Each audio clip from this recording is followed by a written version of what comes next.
Hello and welcome. This is Alchemist X. It's been a little while, but I've finally had enough time to do a little video making, and I've definitely not been idle in Alchemist Code. I wanted to talk today about a few things. One is the Phantom Memory System.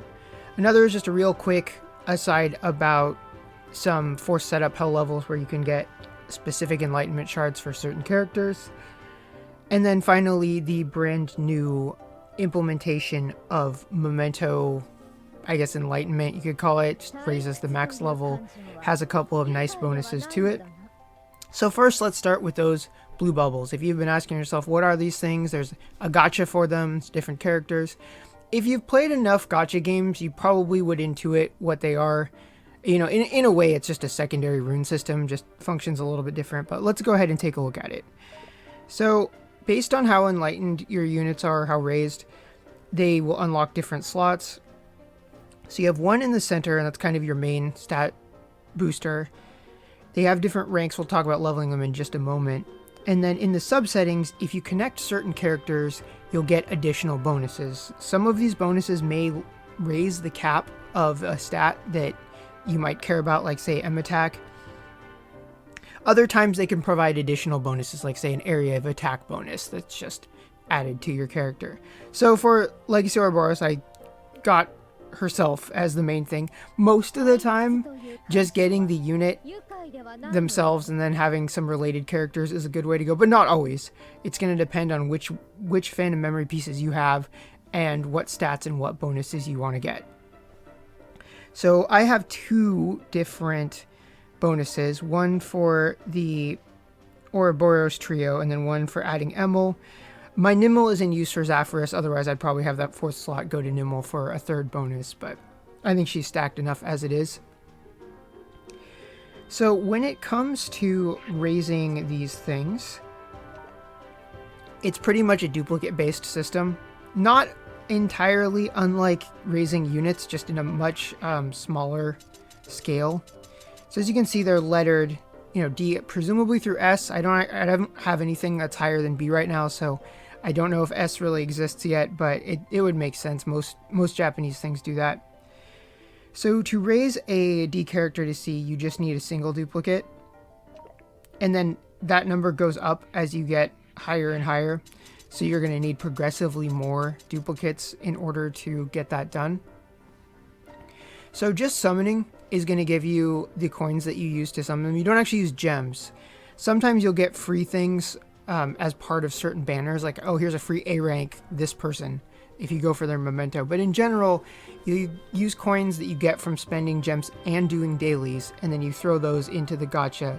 You can select 6 that are like your boosted rates, not guaranteed at all, but you'll have a slightly higher chance of getting them, and then that is pretty much it.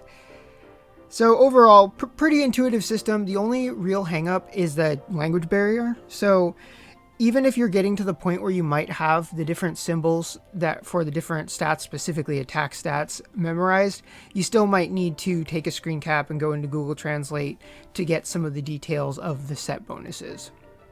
But all in all, pretty low effort thing for just getting additional stats. So next up, let's go ahead and take a look at the memento screen. Okay, so here we are at the memento screen. So let's go ahead and find the one that is not like the others. And that is going to be Chloe's memento. Now, I did not even have this memento before they gave away a giant mountain of them for free, so you can have a copy, max limit break it, and then after that, more limit break it, max plus. I forget what they actually call this system, but I think Memento Enlightenment will work for a shorthand. So as you can see, it's kind of rainbow and the stars are blue now. The max level is 50 instead of 40, and if you'll notice, the substat percentage, that's what the word sub in English followed by some kanji, is 100% instead of 50%. That's the main draw of the system, at least that's what got my attention more so than anything else. Because if you're able to get your memento max limit broken, then you burn another 10 5-star mementos to get that up to this level, then suddenly your sub slot can be 100% of the stats. That is really, really huge for any character who has something like move +1, skill use +1, range +1, anything that you can't have on a sub memento before, because, you know, 1 subtracted is always going to be 0. So yeah, somebody like Enmel, who wants all the stats he can get from his memento, somebody like Soul, there's just a lot of good options that can happen. Now, the downside is you do need a lot of mementos to get this done, so if you're still in the gathering phase like I am, there's not a lot to spare, but luckily they do give you a bunch of them for free. I leveled this one up. I burned 5 just for vision coins, just to get a saga relief, to get a little bit closer to getting Voda. I still have like a couple pages of my mailbox filled with Chloe mementos, so they definitely are providing the means to do this. I'm just going to hang on to them for a little while because I don't have much else going on with mementos, so it's going to be hard for me to make use of them for the time being, but they're in the part of the gift box that doesn't expire, so just all good there. So yeah, that's pretty much it. And then kind of sort of an aside, not technically related to that, but the current box event that is going on gives you tickets, and you can buy nationality-based mementos with that. It gives some HP and some all attack for different elements, and then if you get it maximum broken, you can get some vision abilities that will like raise HP or raise speed as like part of a map entering bonus. So overall, not too bad. It can be a good filler memento for somebody who you haven't acquired their memento yet. So with that out of the way, let's take a quick look at the Phantom Manifestation level I mentioned very briefly, and then after that we'll take a look at the banners, and then I'll do some summoning. Okay, so I am in the event screen right now, and this blue one with the kind of alchemy type background, that is the Phantom Manifestation map. So this is a permanent content, and it is force setup, continue, unavailable. You do not need to own the unit that it is for, you know, of course, because it's force setup. But what you get out of this, I haven't done most of them, I've only done a couple of them, but you will get these shards of a character. Now, these are basically just unit-specific enlightenment shards. You can only use them for enlightenment, but they can be really, really good to have. I imagine they just do this because it makes transmuting a unit harder, but they can still give away functional shards of said unit. So, you know, I'll take it. Starting with the unit Carnet, it seems like every new unit after that gets one of these levels. So when you combine that with the 100 shards you get for just leveling them to 60, you know, assuming of course you're going to be using elemental shards for the max limit break, you then have, at bare minimum, barring other events or whatever, 100 shards of the unit to throw into enlightenment, plus if you do one of these maps, that's another 100 shards to throw into enlightenment. So that's an easy gate 5 if you need it, get you gate 2 plus most of the way to another gate. Definitely a good thing, and it definitely makes getting new units a little bit easier to raise. Naturally, the ones that I've done so far, like Vermeo and Carnet, I still need to do Melvilles, even though my Melville is already pretty solid, but it never hurts to have more. Other than that, I don't have too many of the units that are on this list. But what I would recommend is they are very specific in how you accomplish the goals, and as you can see, there are quite a lot of milestones, and the ideal circumstance would be, unless you have a ton of free time for just sheer trial and error, there is a channel that makes guides on this kind of content, so I will leave a link to that channel on the description. It helped me out with both this Carnet level and Vermeo level, and presumably future Phantom Manifestation levels.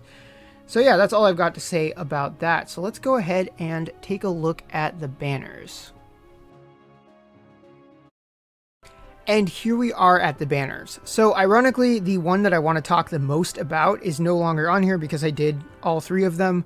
So that is not here. It'll be the thumbnail to this video for one, and then you'll see the while I'm summoning. So I'll talk about that banner while I'm showcasing the summoning. That seems more time efficient.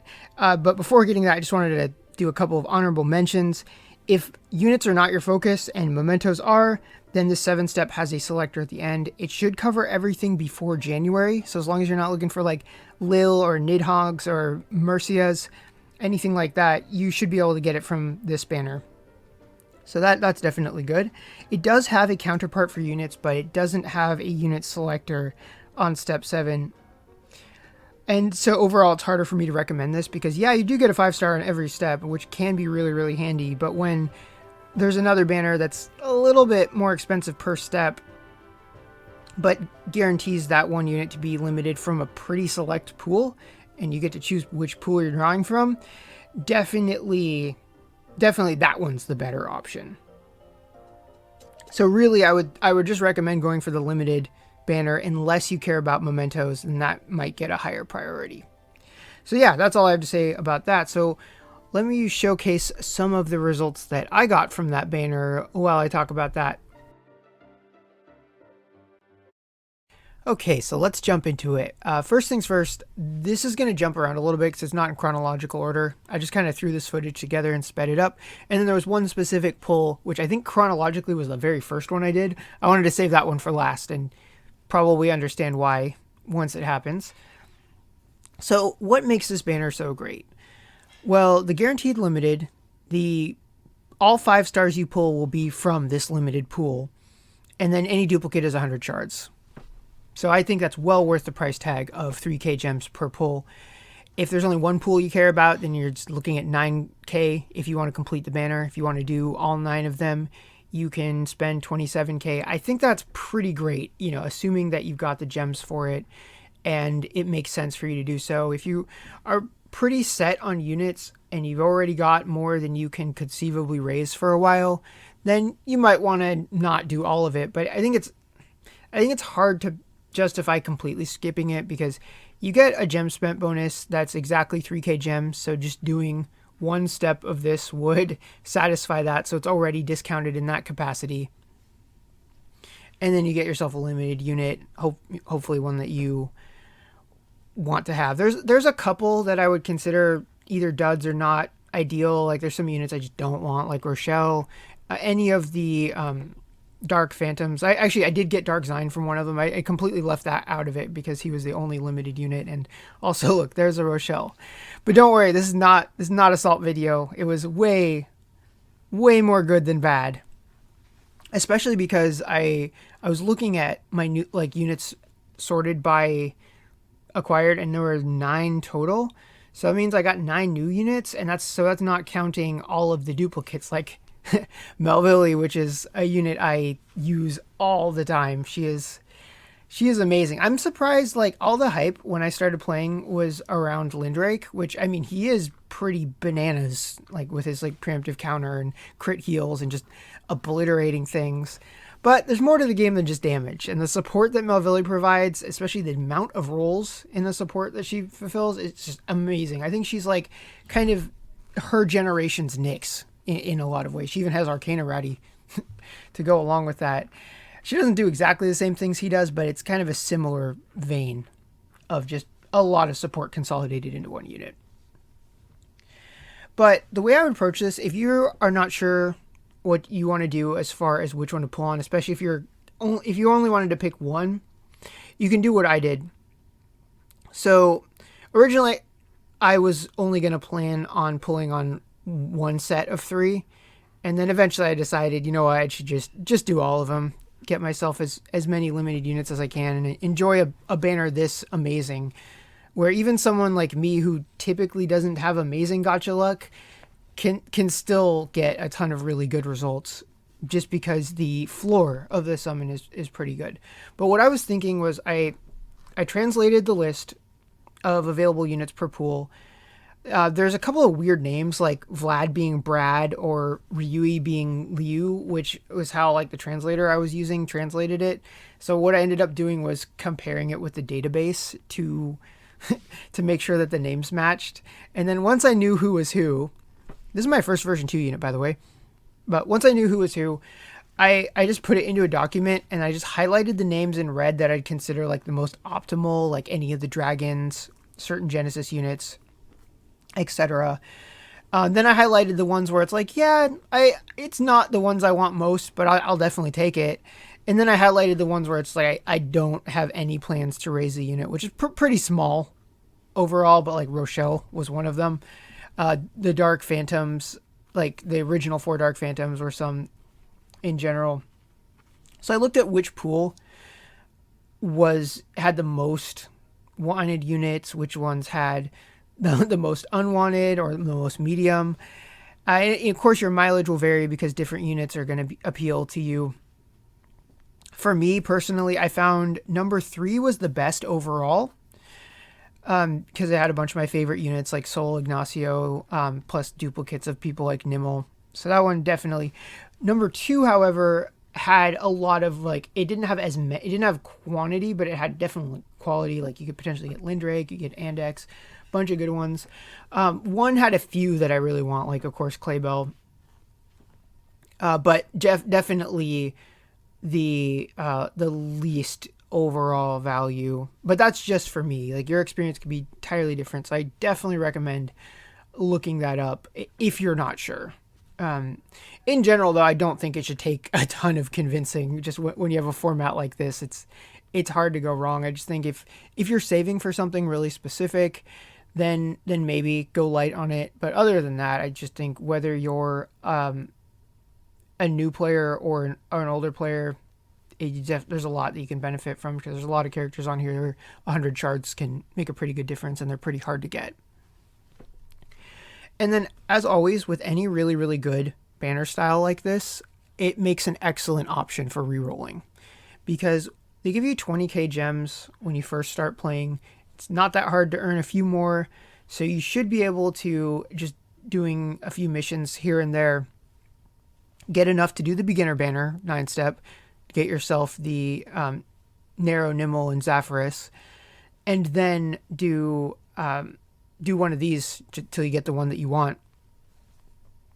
And that's a pretty good rerolling strategy if you've got the time to do that.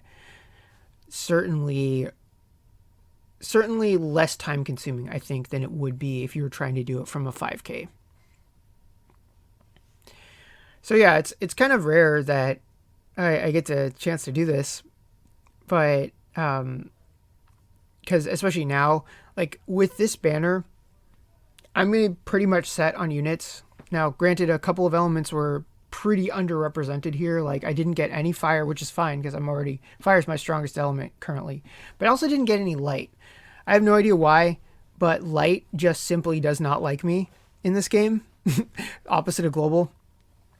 That's why fingers crossed Ophinius is light. That would help me out a ton. I've got a 375 selector, get the light shards I need. In the meantime, I think I'm going to raise either Zex or Bianca, but we'll have to see about that. But yeah, those are my only 2 limited light units. So I was going to say, there's just going to be one red here, but I saved, maybe not the best, but for me, it is high degree of sentimentality. It is Ignacio. So yeah, I got my favorite character. It was one of the reasons I avoided showing the screen, but it's because he's my display character now. I could have changed it, but I didn't. So yeah, I'm pretty happy about that. At the time of this recording, I've already got the jobs mastered, and I can't enlighten him until Genesis reruns, and I'll have to get shards via the soul port, but that's a whole other deal. I'm still pretty happy. Dark and Thunder were a little overrepresented, but it was almost all units that I totally love, so no regrets there. So if you are summoning on this, I wish you good luck, and I will see you all next time.